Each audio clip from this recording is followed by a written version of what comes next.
So we're back this week for another episode of the Corona Time podcast. I believe this is episode 8.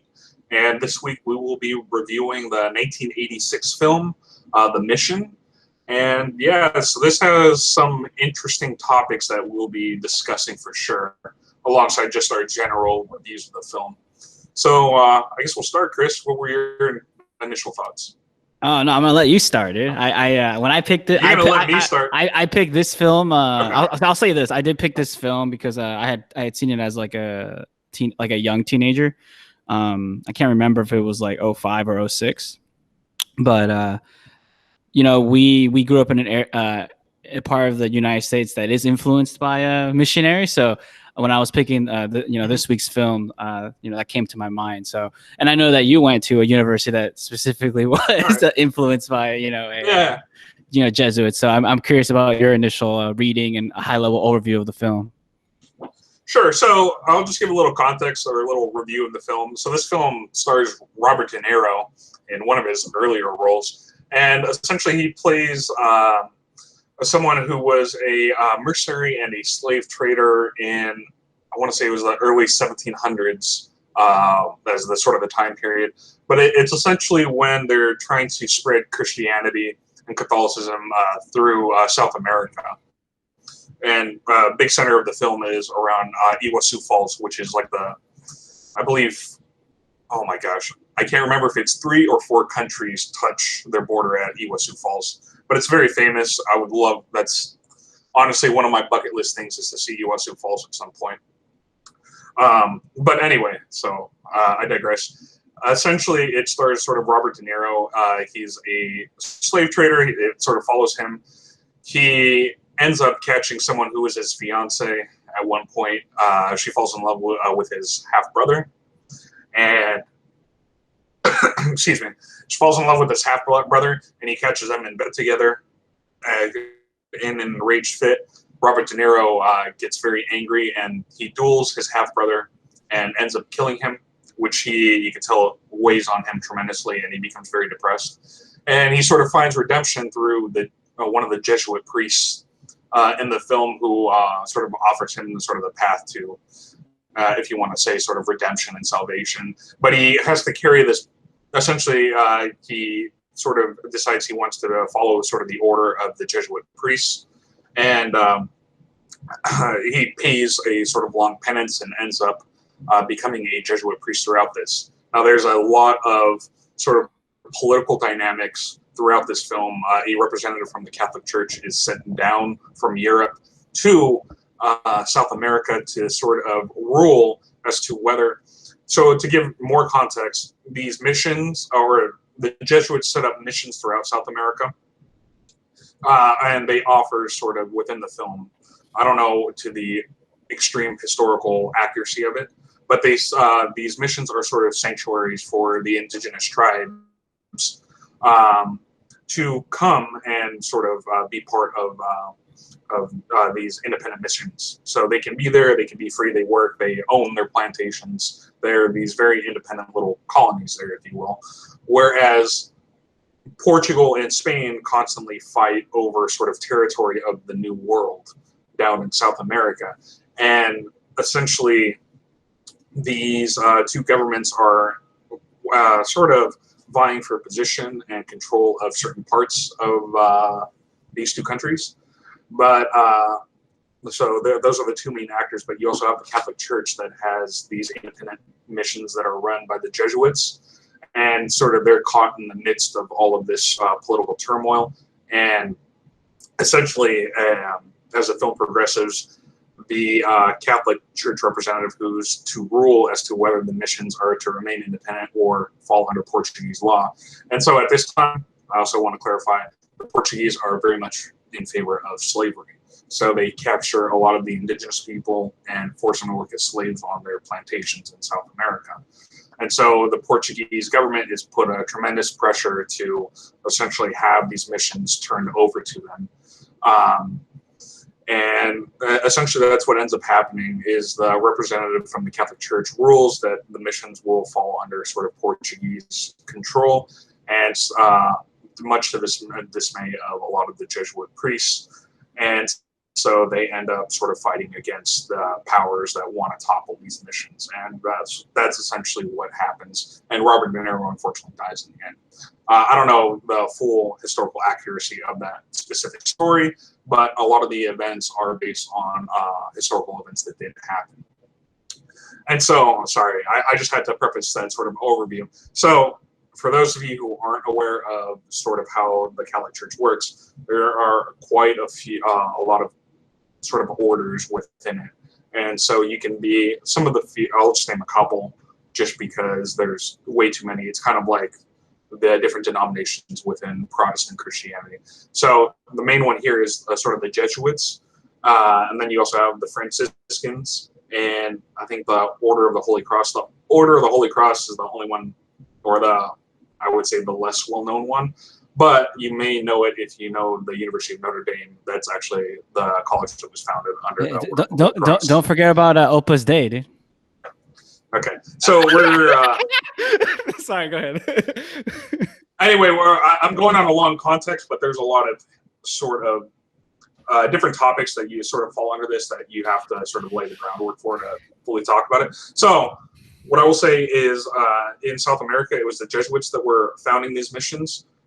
Chris and I both grew up in California, and there we also have a history with the missions. And in California, the missions were actually founded by the Franciscans of Spain.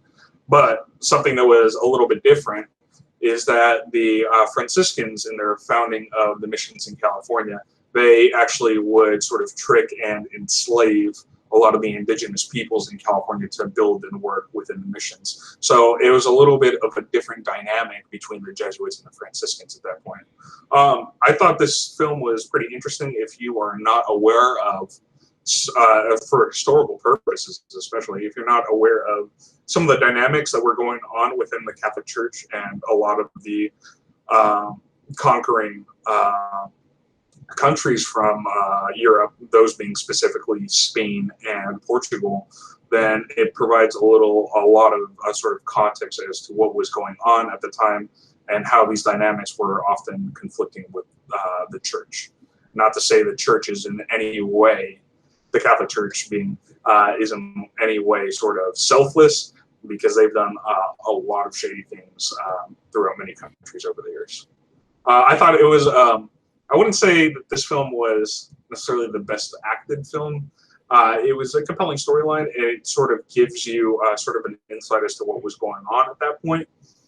From a pure sort of filmmaking standpoint, I can't say it was anything sort of super special, especially after we had just watched several really powerful, very artistic films recently, that being American History X and Do the Right Thing. So I don't know if this film quite lives up to that level of sort of directorial vision or sort of filmmaking in general. Like to that, those are sort of like what I would put as the elite sort of echelon. I didn't see any sort of symbolic tricks that were used in this film that were used in sort of those films, or anything that sort of made it stand out in a filmmaking sort of process. Oh, you want me to go now? Yeah, I would say that, like, I think I enjoyed it more when I watched it the first time. I will say that the second time, because one thing I was curious about in my second viewing of this after basically like 15 years, was like, was it still as good as I remembered it? Because I remember my personal connection to the movie is that when I visit my dad when he was still living in California, you know, he used to buy DVDs because he was also a big movie buff. And so I was just, you know, bored one weekend. You know, I think he was out or something, and I was just going through the collection, and honestly, like, the cover got me, because the cover is actually, like, I think it's De Niro's character with the sword. And, you know, when you're 12, 13, you're thinking, oh, it's probably like action flick. And, you know, and I put it in, and I'm like, whoa, this is not the action flick I signed up for. And actually, because it came out in 86, I could see it being, you know, I want to say required viewing, probably in the classroom. I won't say the name of the school out of protection of privacy, but I know you know the name of the school. So it was probably required viewing because my dad was still going to high school, college, actually to Jesuit, university and high school, and so I could see it being required viewing. I think to your point, like the film showed its age in the sense that like some films are able, maybe because of how they're shot or edited, they're able to kind of what I call pass the test of time.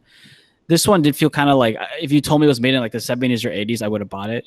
And not every film like you watch, sometimes the year actually surprises you because you're like, you're just like, whoa, this is like a marvel. Like how really it was filmed in 86 or 67, So this one, I did feel like it showed its age. I did think that the one aspect of this movie that's kind of special, if we're looking at filmmaking, is the musical score. I did find it very like, it really like, I don't know, maybe like at least connected me as a viewer. It had that kind of like, I would say like mass like tone. But I also think I think the only other aspect of this film that makes it kind of like, I would say why people like to refer to it is because like the topic isn't something that is really covered in general by filmmakers. And I say filmmakers like in general, as in like even wider, like beyond North America. Even though I bet we could find a bunch of films in South America that connect to this topic actually. But at least in the, I'm gonna say the Western, North America, European scene, it's not like a common, topic to cover. And also like given the cast, I was actually surprised they were able to get a decent amount of people to big names that like we know today, like Jeremy Irons and Robert De Niro. Yeah. But yeah, I think, this movie is more of like highlighting that, like I said, like the Catholic Church isn't impervious to political whims, but also highlighting that like, once the missionaries got there, and you could argue, oh, they came with their colonial mindset, but even so, they were able to build something, even if it was small, with the Jesuits, and because of how empires work, it didn't get to last too long because the indigenous population, the Jeremy Irons character, I think his name is Father Gabriel, he says to the cardinal that like these people they've adopted our religion, they comport themselves very well, they've built something here, and it's not like the Portuguese and Spanish who were like, oh yeah, we built something, but it's backs of slaves. The income is distributed within the population. And even the cardinal was like, yeah, but if I rule in your favor, the powers of Europe, the monarchs of Europe are going to like turn on the church because we're going to be seen as like, a threat to their dominion. So he felt like torn, but in the end he decided to side with the powers to be versus like this I'm going to say rising population, rising people. Yeah, I mean, in a way, they were just a sacrificial lamb in his ruling, because if he did not rule the way he did, apparently the governments of Portugal and Spain, and then he didn't know where else, what other countries may follow suit, that being sort of France or any other countries in Europe, they would kick the Jesuit order out of their countries. And so that's not something that he wanted to sort of question or challenge back home. So he was going to sacrifice missions there, tragically. Yeah, I mean. So I did think. Sorry, just one last point. I did find it interesting, and and it kind of made me chuckle, which is when the cardinal is, I believe he's in San Miguel. I forgot which. It was the oldest mission there. And he's talking to one of the priests. I believe he's an indigenous priest, and he's asking sort of how the mission functions. And he's like, "Well, we made a sort of an income as a mission, 120,000 of their currency, right?" And he's like, "Okay." And he's like, "How exactly all that money that's being generated that being distributed?" He said equally, and he's like, "That's weird, especially in the 1700s." He's like, "I think there's some radical French doctrine that certain groups are pushing for that." And then the priest retorts, he's like, actually, it comes from sort of the very early Christian doctrine. And the cardinal didn't speak anything to that. He's sort of talking about equal redistribution, which kind of made me chuckle. Because, yeah, it's you can do that sort of system as a very radical, but he's like, no, dude, he's like, it's sort of laid in the foundations of some of the early church teachings. Yeah, I mean, I want to get back to the movie, but we could talk for a while about, you know, the history of the Catholic Church and how there was a fundamental change once Constantinople basically made them the de facto religion, and we had the first time the intertwining of church and state, which is something the Enlightenment thinkers were against, because they saw that once the church became basically affiliated with the monarch, it's almost a different paradigm shift versus early church, which was trying to survive, and they were being persecuted and they were having to, you know, it was a different dynamic, obviously. And so I think there's a valid point there where one could argue, and like, and there's other material that covers this too, that like once, you know, the age of, you know, Constantinople, you know, occurred, the church became something more. And even though, like I said, this is before the schism, it became an institution of power versus an institution of, like, you know, what it was, I think, was supposed to be, you know, like, you know, spiritual renewal, you know, the protection of the poor, the helpless, and stuff like that. And you see it even with the cardinal, right? Like, he's playing politician, right? I have a strong feeling that the first apostles didn't really think that they would be playing politicians. You know, a lot of them were martyrs. Yeah, they died for the faith. But I think it shows that, like, you know, in this, like, especially nowadays where everything has to be, like, you know, very, like, you know, single paragraph, you know, history, like, kind of like, you know, I'm gonna call it like tweeting history. You know, it shows you that, like, even though there was a lot of wrong that, you know, the Europeans that did come to the Americas imposed, you know, there was also the individuals who did believe strongly that, like, they were bringing salvation to these people, and, you know, they were trying to build them up in a sense, even though, you know, one could argue, like, do they need building up? But at least in the Western perspective, they wanted to, you know, show them the religion, read and write, build, you know, little economies.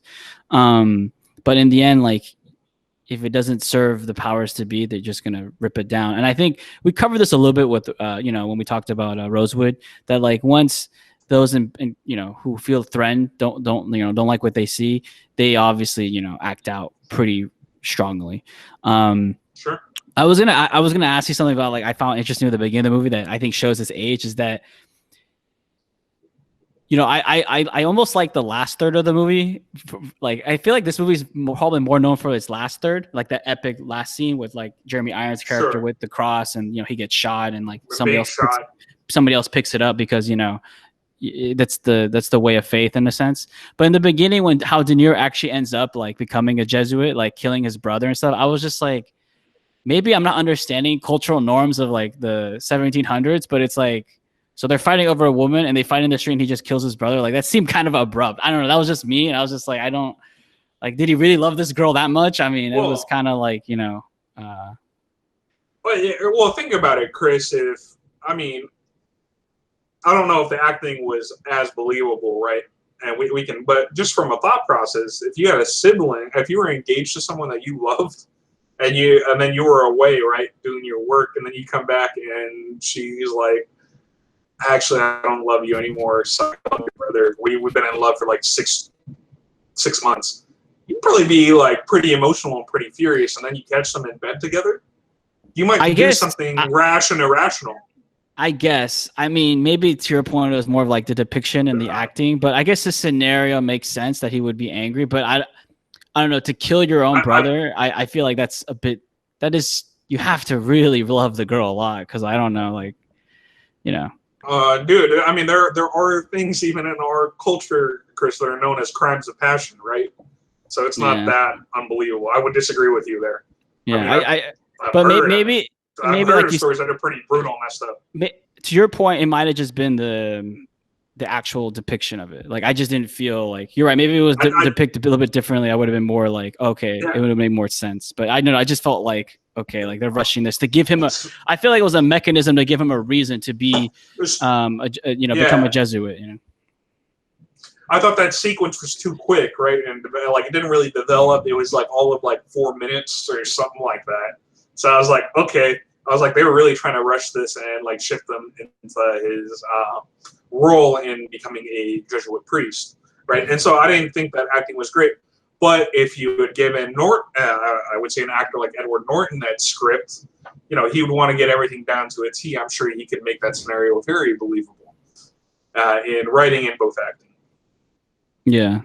I think it was just a rushed job at that point, and that's why I said I was like, I really like this film for its historical context and really touching upon these topics that are really not discussed or well known to a large population. But from the film itself, there were points where I was like, man, I like De Niro as an actor. He's been in some fantastic roles. I can't say that at every point in this film his acting was superb. Yeah. Right. There were a couple times when I was like, all right. Yeah. Yeah. I mean, I agree. Actually, I thought who actually stood out in this film was actually Jeremy Iron. I thought, I thought he did a great job, and I thought having personally interacted with priests, I think that he did a great job depicting like what I think a lot of people like who are like third parties would think of as a priest, and he did a pretty good job on that front. Mm-hmm. I also found it intriguing to find a young Liam Neeson, part of the film. Yeah. And he's like a side character. Like caught me off guard at first. Yeah, what's crazy is that like nowadays, like he would never accept a side character role, really. Yeah, but he wasn't always a top movie star, right? Exactly. He didn't do Schindler's List yet. But well, it's like when we saw what was it? The throwback to another film we reviewed was Do the Right Thing. It caught me off guard seeing Samuel L. Jackson and who was it? Martin Lawrence, really famous comedian, like a decade later, being these super minor roles, and I was just like, wow, it's interesting how they sort of start off. Yeah. But yeah, I think, what's interesting about this film is that, it takes I'm going to say a niche topic because I just don't see many films around it. There's probably more books and, other materials covering South American, colonial period.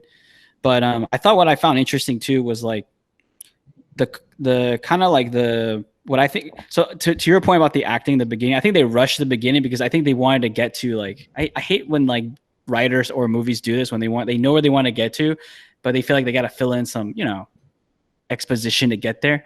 But I think one of the interesting character dynamics is actually the contrast in philosophies of Father, Jeremy Irons' character and De Niro's, where De Niro was a slave trader. And he believes, I think, deep down that, like, and like as much as he really buys into the faith, loves building the community, felt like a renewal after he killed his brother, paying penance and helping build these, the local population.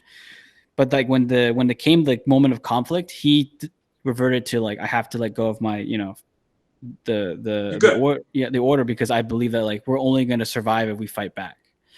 While Father Gabriel, Jeremy Irons' character, he says, well, if might is right, then that doesn't say much about our world, and like he's not gonna fight back at all, the powerful scenes in that movie usually have to do with those two characters when they talk, and I think I think with people who are like more like, let's say, layman, viewership, I don't think they're understanding that like this conversation is also about like morality in the sense of like if you feel like you're aggrieved, do you take matters into your own hands, or do you just leave it up to, the bigger picture and you just hope that over time, things will settle as they need to be settled, if, because obviously Father Gabriel believes that, this isn't the only life, right? The physical one that we live now.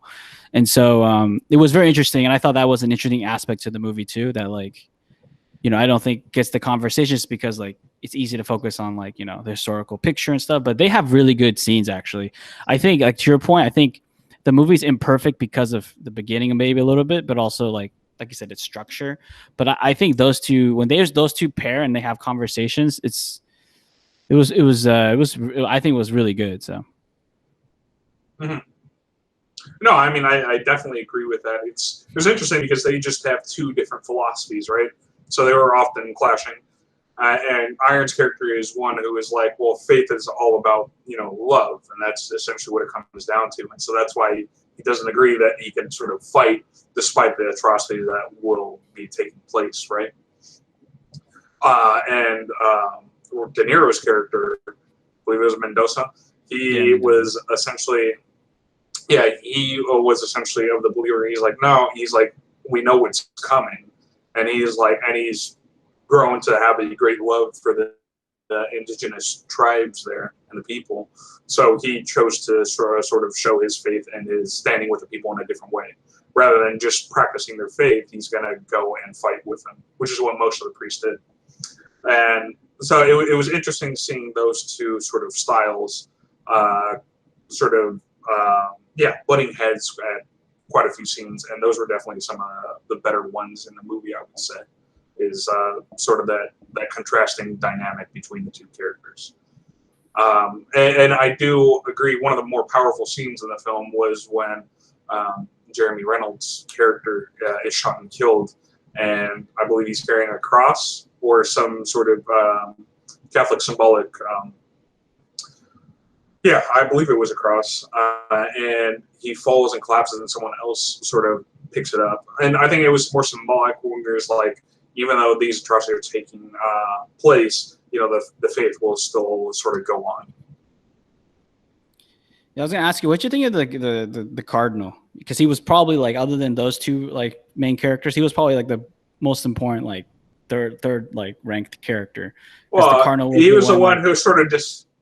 Yeah, go ahead. Yeah, his character was sent to rule on the, like I was saying earlier, on the status of the missions, whether they were to remain independent or fall under Portuguese rule, which would essentially mean that slavery would be legalized within this, and the indigenous peoples there would have no protections.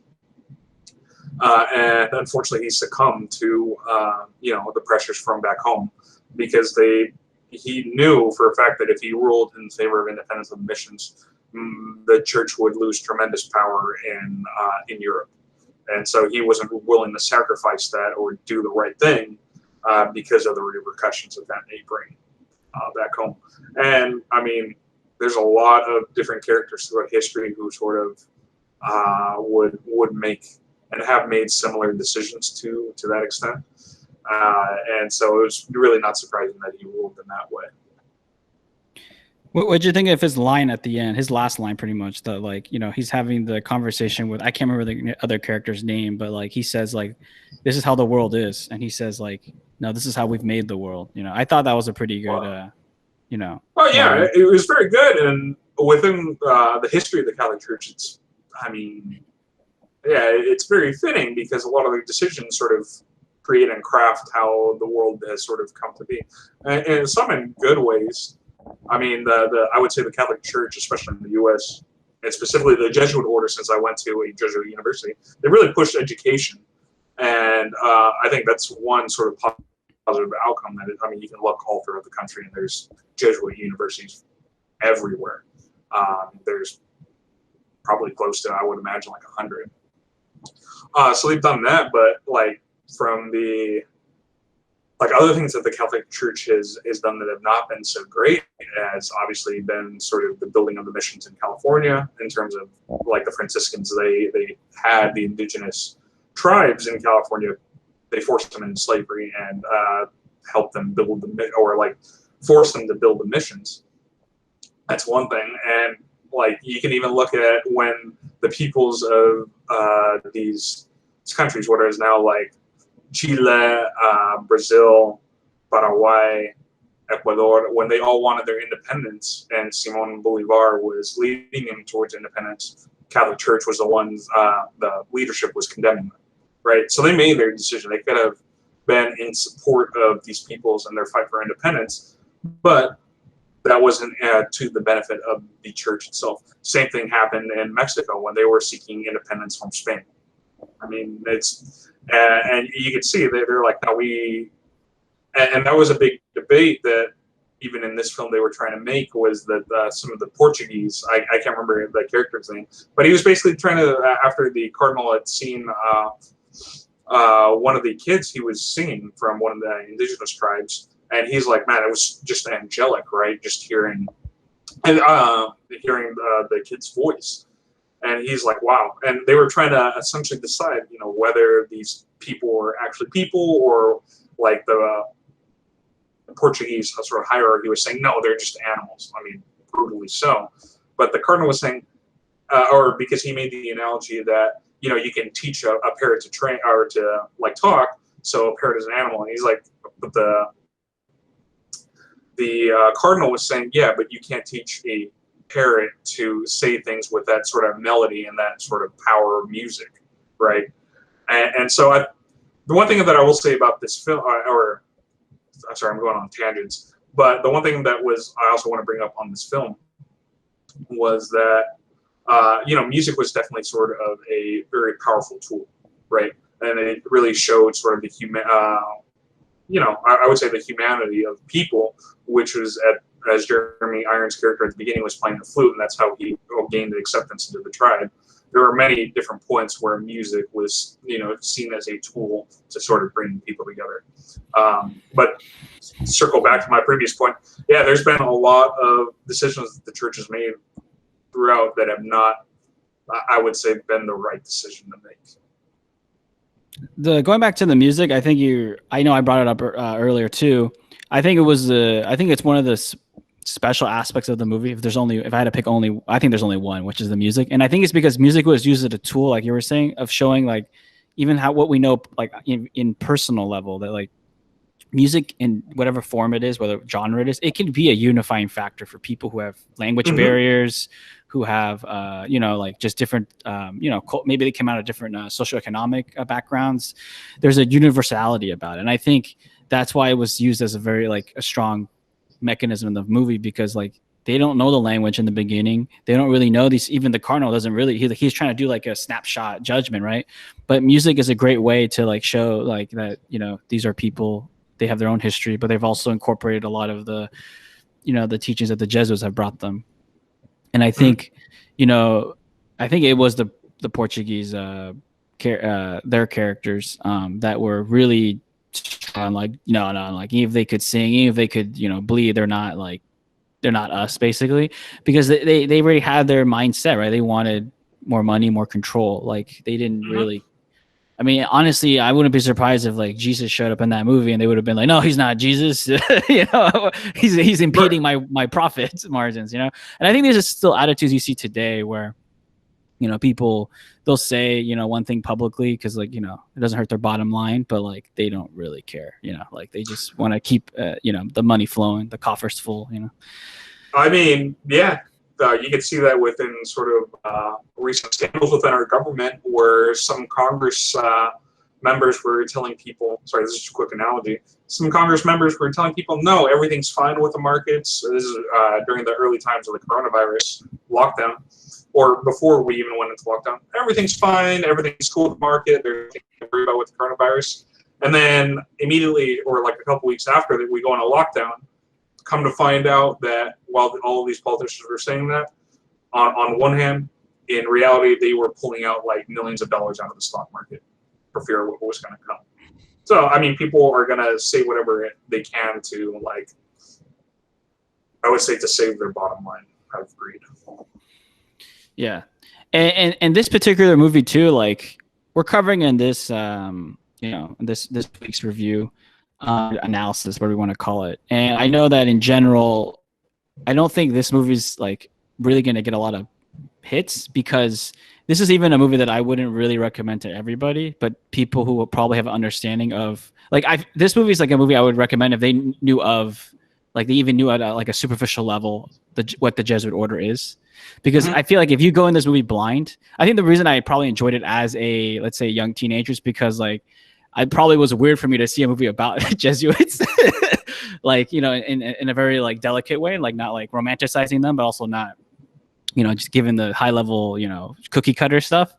And yeah, like, I mean, I know of this order and like, there is a personal connection, but like, yeah, this is a movie that like, I just wouldn't like blindly say, oh, everybody should watch this, just because honestly, some people are going to like either just have their preconceived notions of like, oh, look, it's another example of, colonialism. And others are just not going to understand the nuances of the church, like the little things, so, and like the orders and why is there orders and stuff. Cause I could see an outsider going like, I'm confused. What do you mean? I thought they were all the same, It's very so different. so I think, in terms of the film, I knew recommending it, this week's, I know you would probably get a lot out of it, more than most viewers would have, I think. Yeah, I could see. So, just for context, so I grew up Catholic. Most of or my family sent me to like Catholic school since God knows how long, and I went to Jesuit University for my undergrad. So yeah, I'm well aware of a lot of like what's gone on in the church throughout a lot of its history. Now, I don't know the full history of sort of or I would say I don't know all of sort of the Jesuit history in countries all over the world, right? Because there's a lot. The church has been around for a long time, just since really like Christ has been killed, and so like they've been around, and then the Jesuits sort of formed, and they've been dealing and trying to evangelize in countries all over the world for hundreds and hundreds of years. So it's hard to know like their entire history, but I know a decent amount about them. Yeah, I mean, people forget that the Jesuit order came about, I think, after the Martin Luther's era, right? Because Martin Luther rejected the Pope because obviously the corruption. But the church had a mini crisis, and like, yeah, orders were starting up to kind of like have a rediscovery. Because I think people forget that, like, because people view that, I think especially Catholic Church as like this monolithic institution, and it is monolithic. But I think people forget that like it's had crises, it's had splittings, and each time it's had to find a different way to like find some renewal, because it's understood, at least at a high level, that the society was changing to a degree where they needed to at least adjust a little bit so that they could still be relevant. Because I think it's very easy to like have an institution just collapse because they're just not connecting with the people who are supposedly the people they are there to like help and to spread God's word too. Provide, sorry, go ahead. No, there have been sort of going back to your point on Martin Luther. I mean, that sort of revolution within the church and splitting off happened as a result of a lot of that was around the time of the Crusades. Happened around the time of a lot of church corruption. In terms of they were offering sort of favors and salvation and just really stealing money, and Martin Luther was fed up with it. So the church went through some crisis at that point.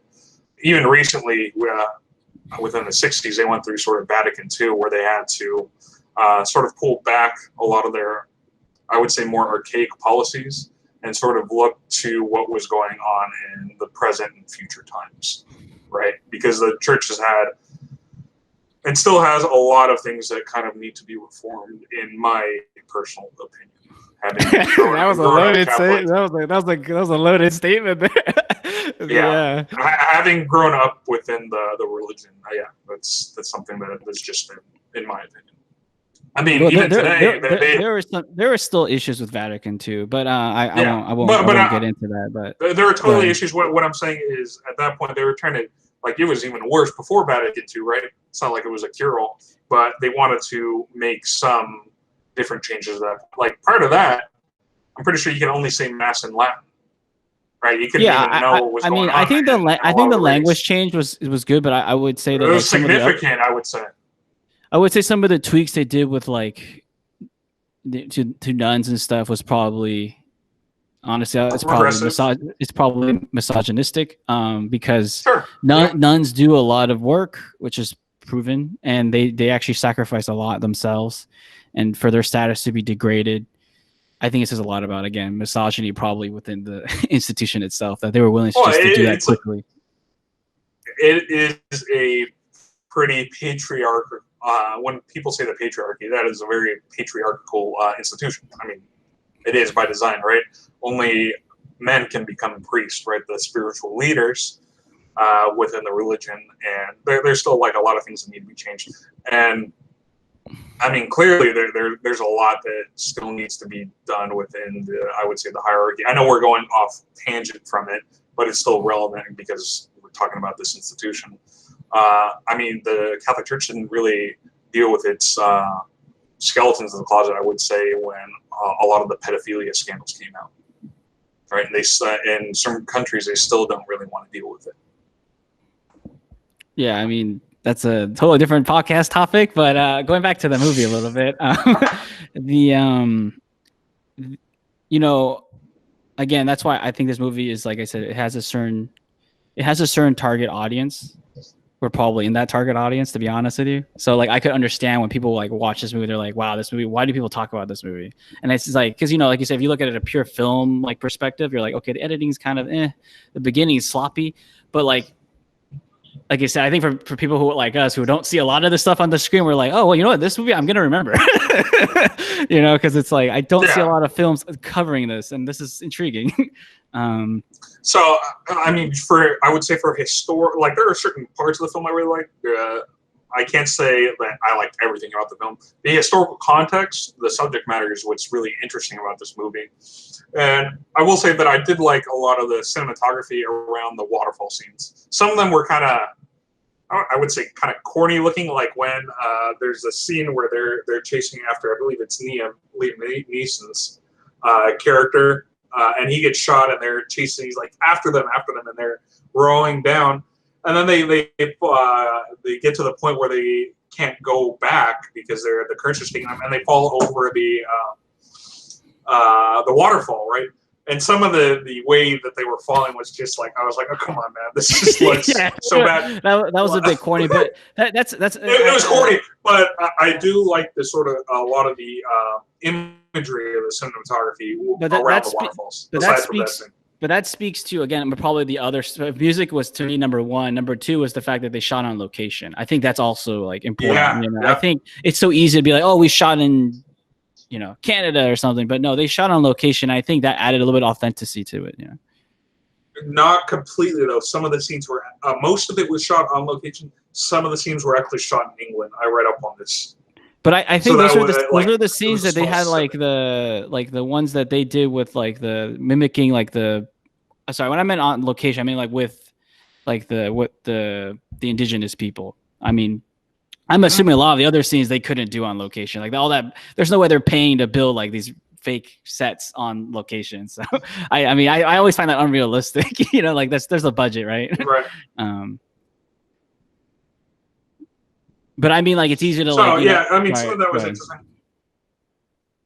No, I mean, it was definitely good seeing like them filming, interacting with some of these indigenous groups. I can't remember the specific group, but it was the Warai. I think it's the Guarani. Do you remember the name of the specific? Yeah, I think it's the Guarani. Guarani Indians. So it was really interesting seeing, you know, they were actually filming with members of the Guarani tribe there. So I really did like that aspect of the film as well, that level of authenticity to it. Yeah, I mean, honestly, personally, I don't. If you told me they filmed in like Australia, the scenes where they did the, you know, like the I'm gonna say the Europeans, whatever. Like, I knew that there was no way they were gonna build. There's no way they're gonna build those sets there. But right. But yeah, I think I'm just saying, like, and now it's like, because you know how it is with like budgets and stuff. It's easy to be like, oh, we filmed on location, and it's really like they filmed 2 scenes, and then they went like, okay, the rest we're doing somewhere else. Yeah. In post or yeah, and a lot of the crafting really goes on in post-production nowadays too. That's true. And we did cover a film that we know that like 90% of it happened in post-production. So the good movie. Yes, we did. I mean, but there's no way that was like, you know, that magic of that movie is all in the editing. But I think in general, you know, at least when I choose films, I do keep this in mind, that I do, even if they're not like the ones that I love to rewatch. Like I'm right now wearing Pulp Fiction, and I love rewatching that movie. And like I said, I waited 15 years to rewatch The Mission, and now I know why, because it's not one that I probably can just keep watching every day. You know, I think it is a good film to at least watch like once. And I think, especially if you have an appreciation of like the context of the time period, because yeah, I mean, you know, you should probably read about it more, but you know, I think film is a powerful medium, and I think just the fact that there is a film that covers this is powerful within itself. And I think, you know, And I think even the church knows this, because I think it's they have like 3 categories of films that I think they put like as examples of like religion, virtue, and then like just great art. And the mission is in the religion category. So, okay. Yeah, I mean, I could see it for that. I mean, it is very relevant for the church because of the historical events it depicts in it. You know what movie they have as, I don't know the whole list, but you know what movie they have as a virtue? It's A Wonderful Life. I've seen that movie, but I didn't know. That's like one of my. Sorry, go ahead. That's interesting, but I could see that based on the message it gives. Yeah, I think it's like, you're right. I think it's about the categories are about like, yeah, for virtues, like what they exemplify is probably as like Catholic virtue. The messaging. Yeah, because I was like, when I watch it, Wonderful Life, do I think it's a Catholic movie? I'm like, no, but okay. It's not, but I think it's the message that it sends across. Like, what did you get out of the film? I think that's what probably the church wants to highlight. Yeah, I think you're right. But yeah, no, it was an interesting film. It was really interesting seeing some of these major actors in early roles, I would definitely say. I don't know if I'd go back to necessarily rewatching this anytime soon, though. Hey, just do what I did. Wait 15 years, dude. I, for people who are interested in history or sort of like interested in more historical films and their context, this would definitely, I would probably recommend this film, just for based on some of the events that have actually happened. Yeah, I agree. Yeah. You want to go into ratings with this one? Yeah, I mean, sure. I mean, or do you have any final thoughts? My final, I guess I'll put my rating with my final thoughts. Is that like my final thoughts is kind of like I said earlier, that it's a shame that like I think I was more impressed on my first viewing as an impressionable teenager than I am on my second viewing. But because it's funny how like what I remember as a young teenager is like, honestly, it's the last third, because I was rewatching this. I was like, wait, I don't remember this happening. And I was like, okay, it's been a while. I'll forgive myself. But then I saw some scenes. I was like, oh, I remember this. And I'm like, what the heck? Like, I totally forgot the first part of this movie. But because I think even as probably like a young 13-year-old, like that scene at the end with the priest like getting shot. Like honestly, even for me, I don't see often depictions of priests getting shot. I know they do. Some priests have died and there's been martyrs, but like you don't see like visually like, oh shit, like they literally kill the priest on screen. That doesn't happen every day. And when it does happen, I'll just say in real life. Sorry to cut you off, but when it does happen in real life, I mean there is outrage quite a bit. It's like that. I can't remember oh my gosh, the name of the priest is slipping in his mind, but there was a very famous case of, Oscar Romero, I believe, in El Salvador was killed, and yeah, that sparked a lot of outcry, because that's like something that is really sort of a no-no, is like shooting a priest. Yeah, I mean, for me, I think it's funny. Like, I think it's funny in my mind before I did the rewatch, it was like, oh, it's a 7. But now after the rewatch, I think it's like a 6.5 out of 10. It's I can enjoy it on a personal level, but like if I had to like be like a high level artist and rank movies, I don't honestly think this movie would even like hit my like top 25. So, but I will say that like I will probably show this movie to others as I get older, but by itself it's like that 6.5, 7. I'm gonna give it the lower end just because unfortunately like I didn't get the same. It's funny, maybe like in my mind when I was younger, I think I got way more of an impression out of it than I on my second viewing, but it's like 6.5, 7. That's where I would put it, personally. Mm-hmm. So because of the subject matter and the historical context, I would say I find it a little more interesting, so that probably made me a little more biased. But factoring in, I would say some of the poor acting at certain parts, especially at the beginning with De Niro, in sort of my opinion, and I would say some of the choppy storyline.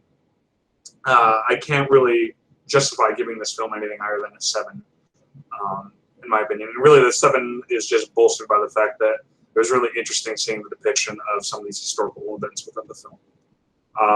But in terms of, there's nothing that really, I would say, stood out from a directing standpoint, from an editing, even cinematography. There was nothing that was like kind of like super wow factor. I would think more the interesting, probably the most interesting scene to me was really when Jeremy Irons' character in the beginning is playing the flute, right? Because that just shows the power of music.